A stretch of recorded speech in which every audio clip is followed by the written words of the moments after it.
L'intérêt d'Airbus dans le projet Wing, c'est tout d'abord d'augmenter les cadences de production.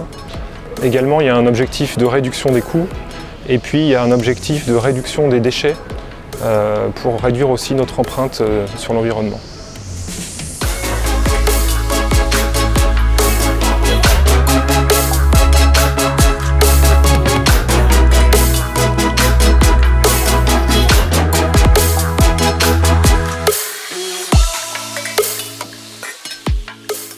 L'organisation de la cellule au niveau de ce projet Wing va être divisée en 3 zones qui sont définies par rapport au procédé d'Airbus. On va avoir une zone de drapage, une zone de préformage, une zone de placement de fibres.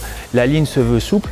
On pourrait très bien faire des choses totalement différentes pour d'autres domaines d'activité, comme du ferroviaire par exemple, où on pourrait draper des pièces de 10 mètres de long. On travaille sur ce projet avec FIV, qui va développer des moyens de drapage spécifiques, adaptés aux grandes cadences.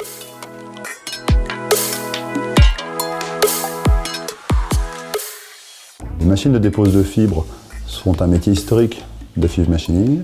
L'idée est de déposer de manière très simple, comme un drap de lit, dans une largeur qui est 4 fois plus large que ce que l'on fait actuellement, dans une épaisseur qui est 4 fois plus épaisse, dans un matériau qui est non imprégné, c'est-à-dire comme il est sec, on peut le stocker. Ça, c'est valable pour ce qu'on appelle le NCF. Et le DFP, le placement de fibres, va être ajouté à ces grands draps de lit comme des renforts structurels. Et c'est cet ensemble qu'on va ensuite mettre dans un système d'infusion.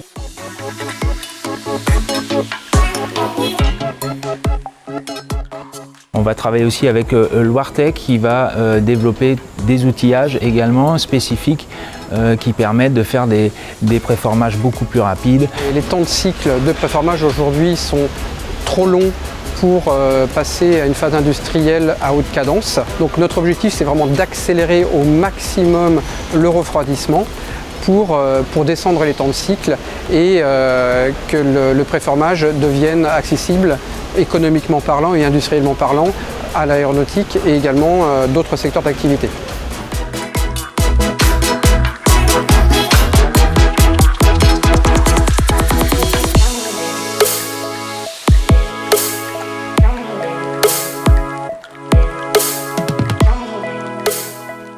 Alors le projet Wing, c'est avant tout une aventure. Ça va bientôt faire 2 ans et demi qu'on y travaille.